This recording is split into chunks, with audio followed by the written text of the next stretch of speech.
She finally spoke, and when she did, it wasn't loud, dramatic, or desperate for attention. It was calm, grounded, and powerful in a way that only someone who has seen everything can be. For years, people looked at Elon Musk and tried to decode him, his mind, his risks, his relentless drive, his ability to stand alone when the world doubts him.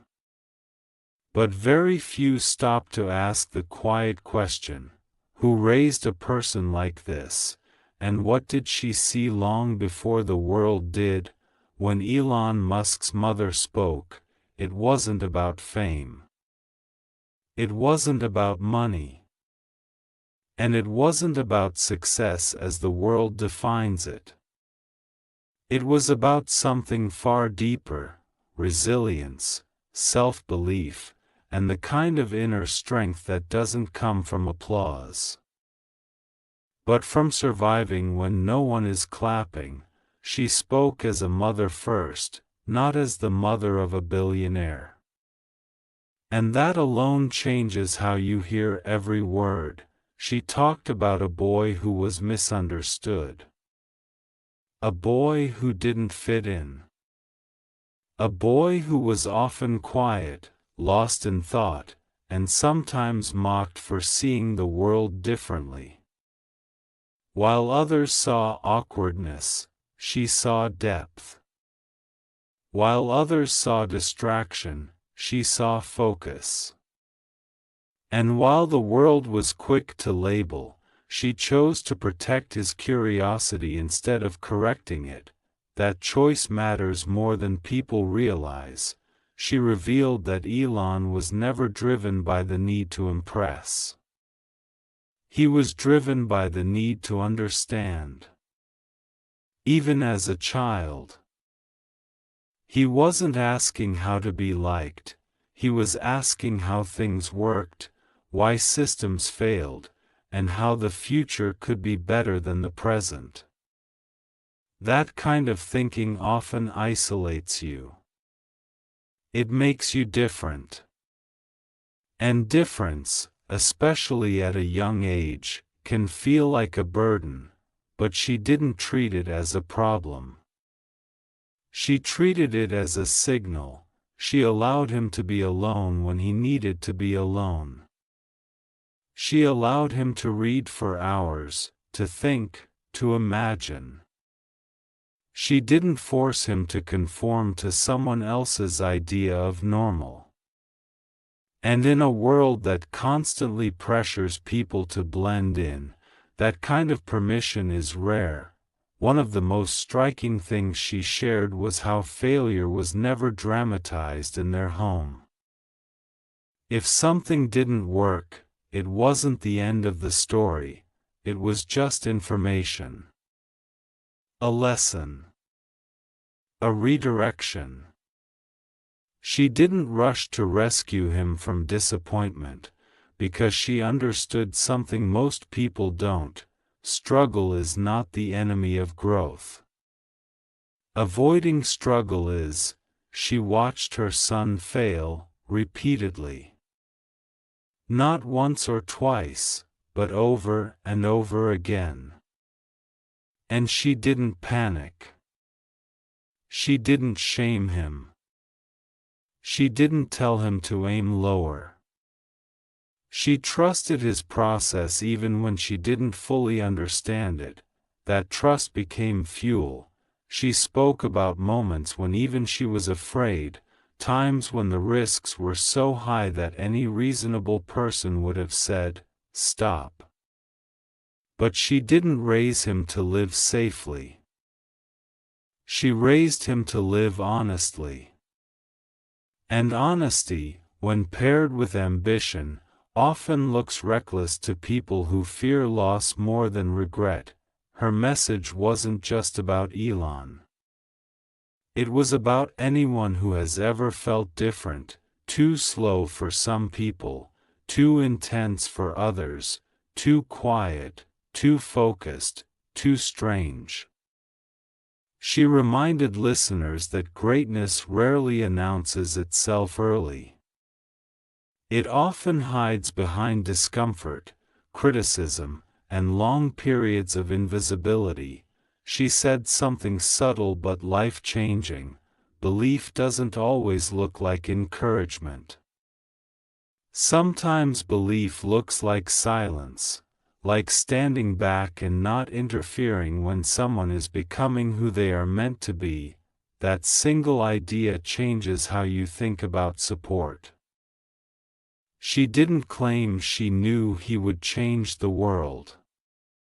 She claimed something far more powerful: she knew he needed the freedom to try.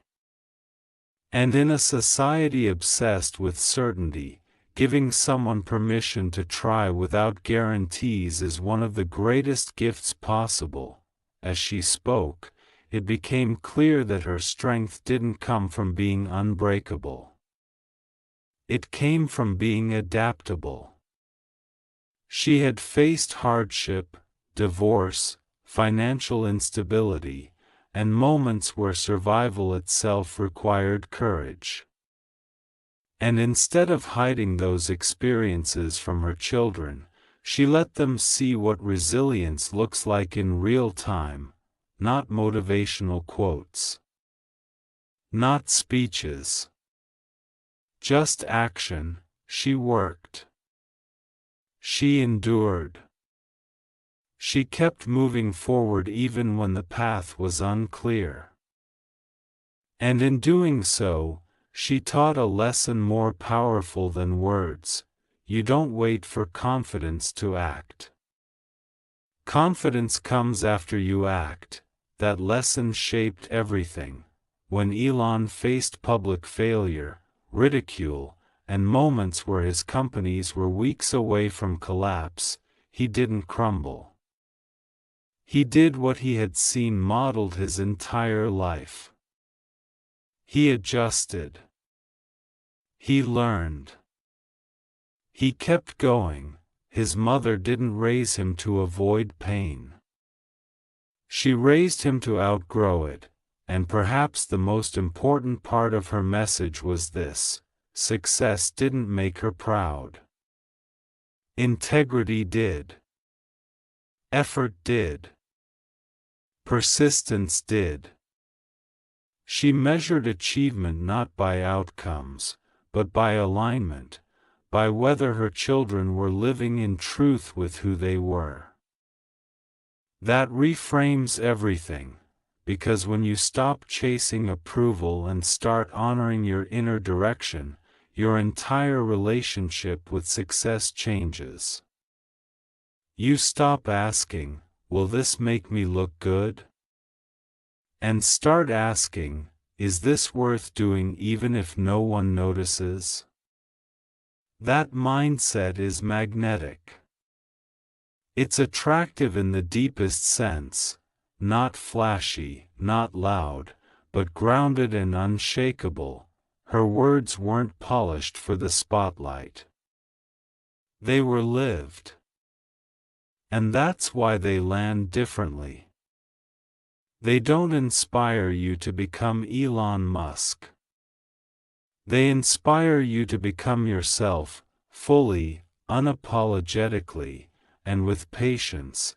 She finally spoke, and what she revealed wasn't a secret formula. It was a reminder.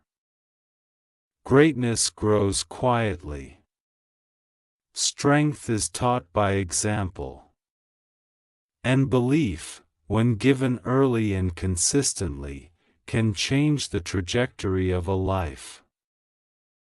She continued speaking in a way that felt less like an interview and more like a reflection shared at the right moment. There was no attempt to rewrite history or make it sound easier than it was. In fact, she leaned into the truth that many people avoid, the truth that raising someone who will later stand far ahead of the crowd is not comfortable. It is often lonely. And at times, it is frightening. she spoke about how there were long stretches when nothing looked impressive. No applause. No recognition. No signs that the sacrifices were paying off. Just a young man working obsessively, sleeping little, thinking constantly, and pushing himself beyond what most people would tolerate. From the outside, it looked unhealthy. From the inside, it was purpose taking shape.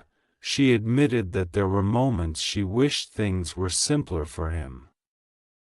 Moments when she wished he would choose an easier path, one with less pressure and less public scrutiny.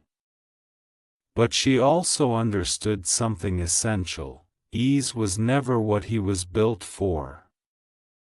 Comfort was not his calling. That realization changed how she supported him. Instead of asking him to slow down, she asked if he was being honest with himself.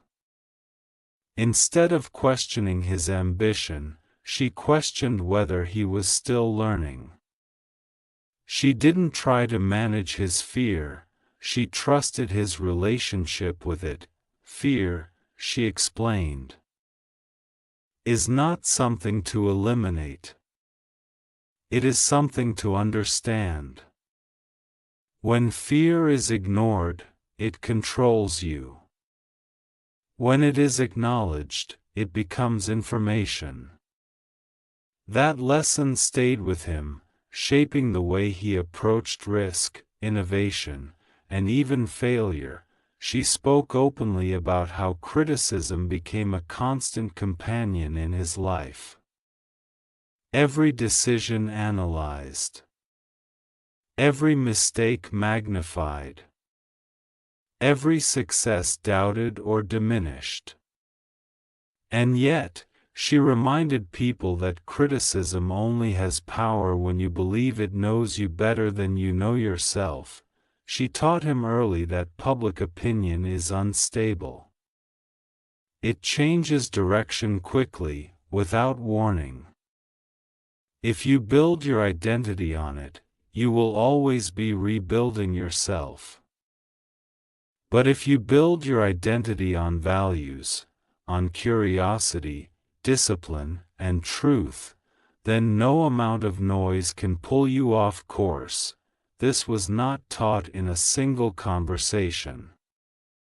It was taught through repetition, through consistency, through watching her choose dignity when circumstances were unfair, through watching her keep going when quitting would have been understandable. She revealed that one of the hardest lessons was learning when not to interfere. Watching someone you love struggle without stepping in feels unnatural. Every instinct tells you to protect, to soften the blow, to make things easier. But she resisted that instinct, because she knew that strength cannot be outsourced. She let him experience consequences. She let him sit with disappointment. She let him solve problems that had no clear answers. And in doing so, she helped him build something far more valuable than confidence: self-trust. Self-trust is what allows someone to move forward even when there is no validation. It is what allows someone to stay calm in chaos. It is what allows someone to remain attractive in their energy, because they are not constantly seeking permission to exist as they are. She shared that people often mistake intensity for ego. In reality, intensity is often a sign of deep care. When someone is fully committed to their vision, it can look excessive to those who are only partially invested in their own lives. But intensity, when paired with discipline, becomes momentum, and momentum is contagious. she described how, even in moments of exhaustion, he would talk about the future with clarity. Not optimism without reason, but conviction built on thought. He wasn't chasing trends. He was chasing solutions. And that made all the difference. What struck many listeners was how she never once framed his success as extraordinary luck. She framed it as alignment meeting effort over time. Luck may open a door, she said, but only consistency keeps it open. She also spoke about humility, not the kind that shrinks itself, but the kind that remains teachable. No matter how much he learned, he never believed he was finished learning. No matter how much he built, he never believed it was complete. That mindset protects you from stagnation. She reminded people that the most dangerous moment in any journey is not failure, it's comfort. Comfort convinces you that you've arrived. Comfort dulls curiosity. Comfort whispers that growth is no longer necessary. Elon was never allowed to confuse comfort with fulfillment. And that distinction shaped everything. She paused at one point, and when she continued, her voice carried something deeper: gratitude. Not for the success, but for the process. For the resilience built in uncertainty. For the character shaped under pressure. For the person formed long before the public persona existed. Her message landed because it stripped away the myth. There was no genius without discipline. No vision without sacrifice. No breakthrough without isolation. And no lasting impact without the willingness to be misunderstood. She made it clear that attraction, the kind that draws people, opportunities, and momentum toward you, doesn't come from trying to be impressive. It comes from being rooted.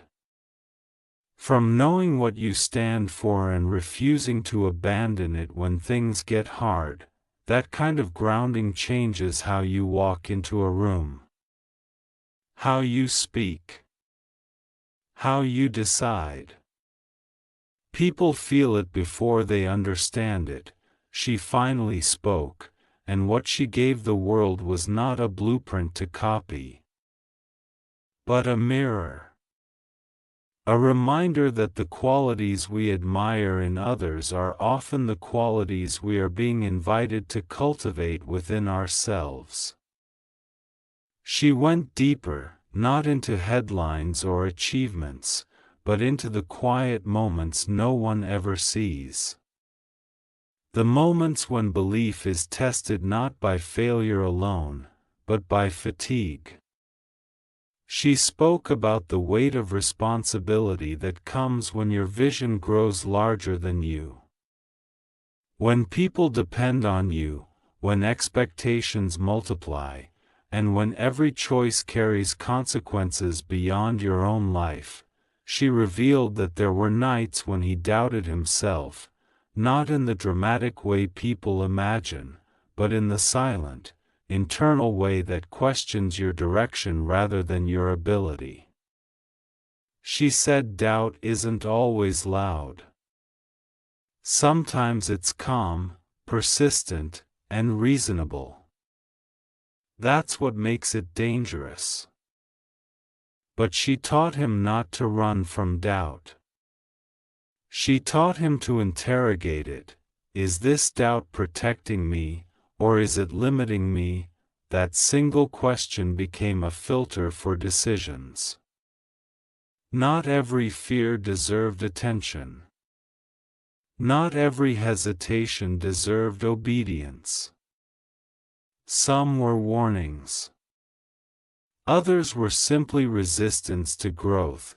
she explained that many people abandon their path not because it's wrong, but because it becomes uncomfortable. Growth demands friction. And friction, when misunderstood, feels like a sign to stop. She helped him see it as a sign to refine. She also spoke about loneliness. Not the kind that comes from being alone, but the kind that comes from being different. When your thinking moves faster. When your priorities don't align with the crowd, when your future doesn't resemble the expectations placed on you, isolation becomes part of the journey. She never tried to remove that loneliness. She normalized it. She reminded him that loneliness is often the price of originality. And originality is the source of progress. You cannot lead from the center of the crowd. You lead from the edge, where visibility is low and resistance is high. That perspective changed how he related to people's opinions. Approval stopped being the goal. Clarity became the goal. She shared how she encouraged him to define success for himself early. Not in terms of wealth or recognition, but in terms of contribution. What problem are you solving? Who is helped if you succeed? Who is affected if you fail? Those questions anchored his ambition. They gave it weight and direction.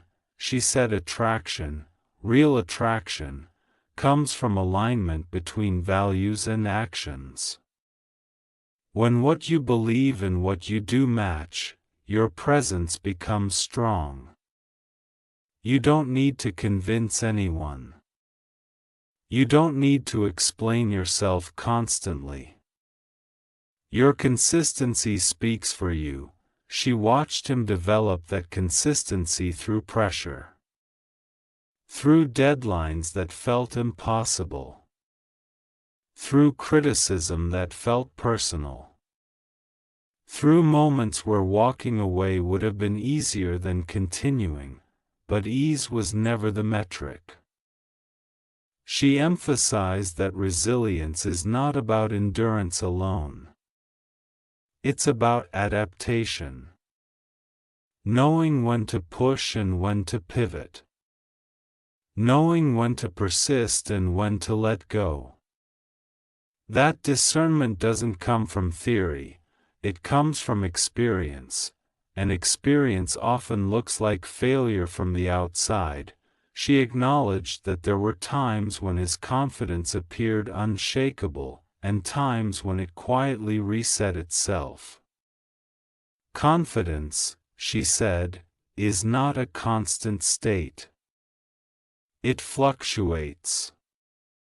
What matters is not how confident you feel, but how committed you remain when confidence dips. Commitment is what carries you forward when motivation disappears. She described how he learned to separate his identity from outcomes. If a project failed, he didn't see himself as a failure. If a company struggled, he didn't collapse into self-doubt. He saw data. He saw feedback. He saw a puzzle that needed a new solution. That emotional separation protected his clarity. She made it clear that emotional control does not mean emotional suppression. It means choosing where to place your energy. Reacting to everything drains you.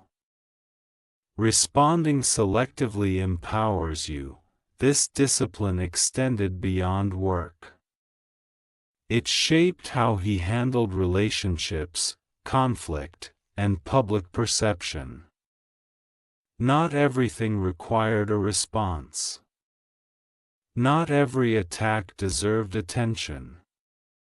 Silence, when intentional, became a strategy. she smiled when she spoke about patience. Not passive patience, but active patience, the kind that keeps working while waiting. The kind that doesn't rush results but also doesn't stop moving. That balance is rare. She said many people want transformation without tension. They want change without discomfort. They want growth without sacrifice. But life doesn't work that way. What you want most often lies on the other side of what you're avoiding. She didn't romanticize the struggle. She respected it, and perhaps the most grounding thing she shared was this: she never measured her role by outcomes. She measured it by presence. Was she available? Was she honest? Was she consistent?